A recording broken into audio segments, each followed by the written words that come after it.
पर इसकी एक छोटी सी वीडियो की क्लिप, मैंने कहा इस पे तो गाज गिरेगी। आसाराम बापू ने कन्वर्जन्स को रोकना चाहा, उसके ऊपर गाज गिरी। और यहाँ पे झूठे आरोप से भी फंसाया जाता है, जैसे शंकराचार्य जी को। इसके पीछे इसलिए लगे हैं क्योंकि बड़े स्केल पे, देखिए आज हमारा कोई धर्म गुरु हिम्मत नहीं कर पा रहा कि धर्मांतरण के खिलाफ आवाज उठाए।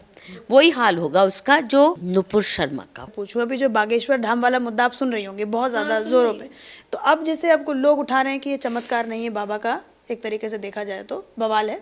बाबा जो है वो अपनी ढको के बवाल चमत्कार में मैं इसलिए नहीं जाऊंगी क्योंकि हर कोई व्यक्ति, चाहे वो धार्मिक गुरु है, धर्म गुरु है, या वो सेक्युलर सिटीजन है मेरे जैसा, यदि वो हिंदू अस्मिता से नफरत नहीं करता और धर्मांतरण के विरोध में चूं भी करता है, उसकी जान पे बहुत बड़ा खतरा है।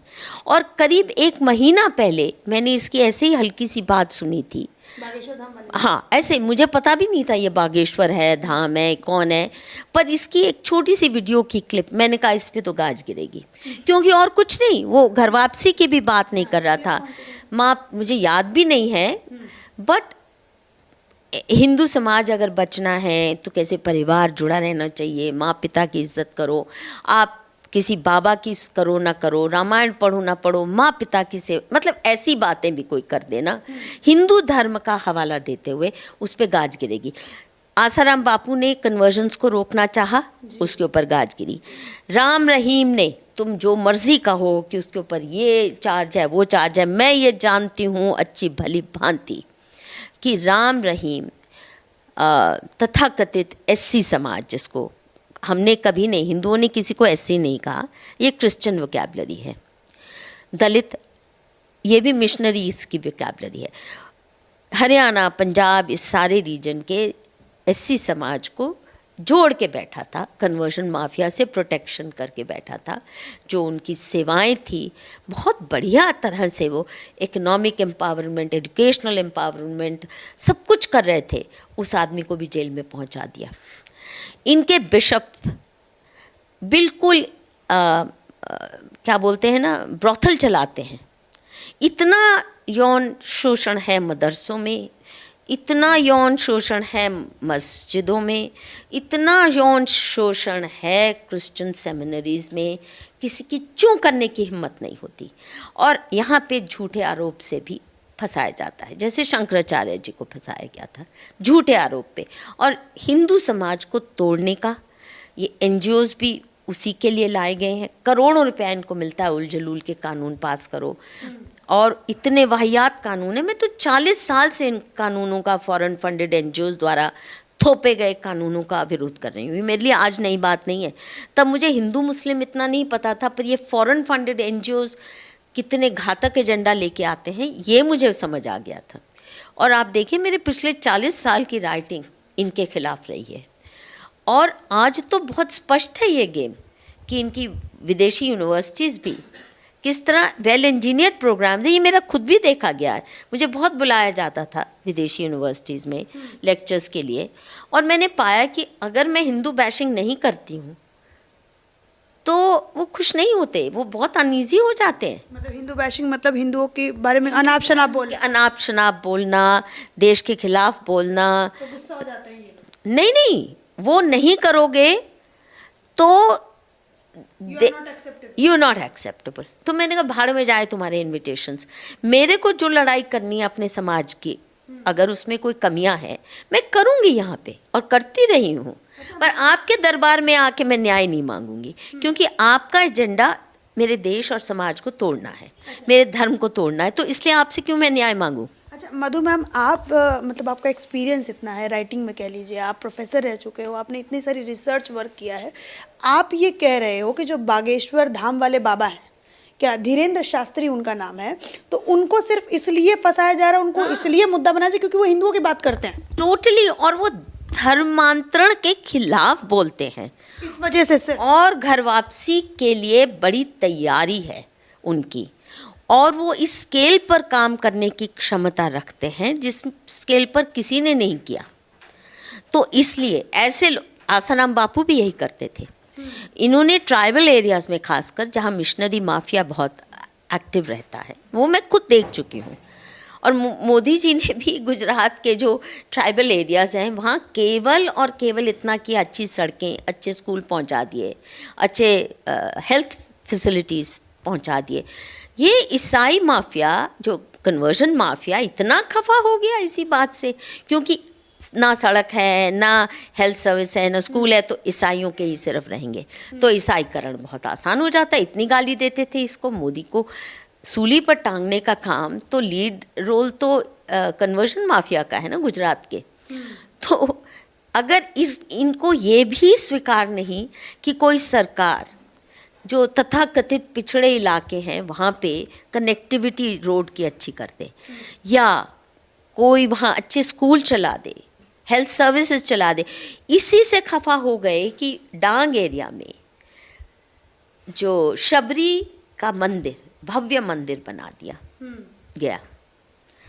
और इससे कि ये सिर्फ वहाँ चर्चेस प्लांट कर रहे हैं कन्वर्जन के लिए, तो कुछ हिंदू संगठनों को लगा कि हमारे आदिवासी समाज के लिए भी उनको उनके मंदिरों की प्रथा नहीं होती, क्योंकि वो नेचर वर्शिपर्स होते हैं।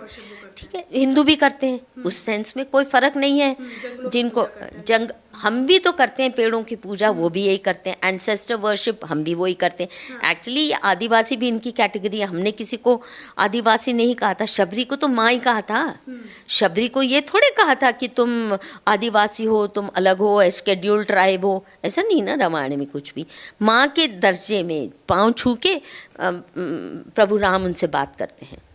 इनको इतनी चिढ़ आ गई उस मंदिर के खिलाफ, शबरी मेला लगने लगा, इन्होंने आफत मचा दी।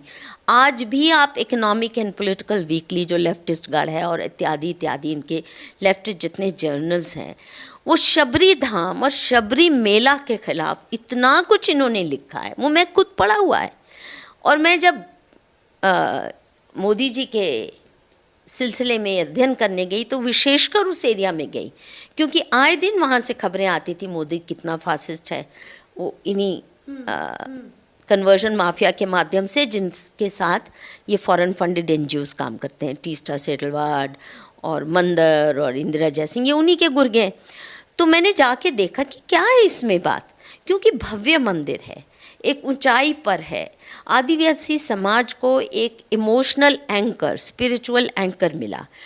उनकी एक महिला का कैसे प्रभु राम ने सम्मान किया, वो सारा लाइफ का चित्रण है। अब इसमें क्या बुरी बात है? आप हमें कहते हैं कि हम इनसे द्वेष करते हैं। अगर हम उनके इतिहास को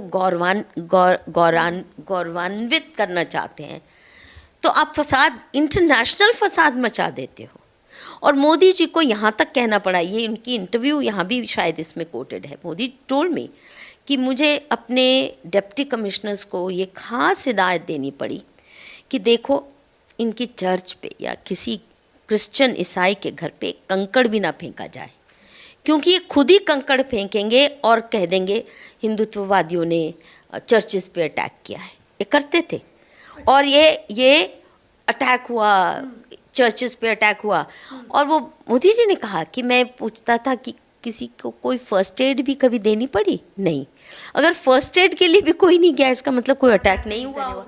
अच्छा मैम, जो बागेश्वर धाम वाले बाबा पे जिस संस्था ने ये आरोप लगाया कि आप सिद्ध कीजिए कि आप चमत्कार जो है वो सही करते हैं, ये भी आपके महाराष्ट्र की संस्था है। उनके नीच संस्था है, इनमें से कई क्रिमिनल माइंडेड लोग हैं। ये जो सवाल उठा रहे बागेश्वर धाम को कहते हैं, ये क्रिश्चियन संस्थाओं से सपोर्टेड गुर्गे हैं। कोई रैशनलिज्म नाम की चीज़ इनके पास छुई भी नहीं है। बेईमान, दुष्ट और देशद्रोही, धर्मद्रोही हैं।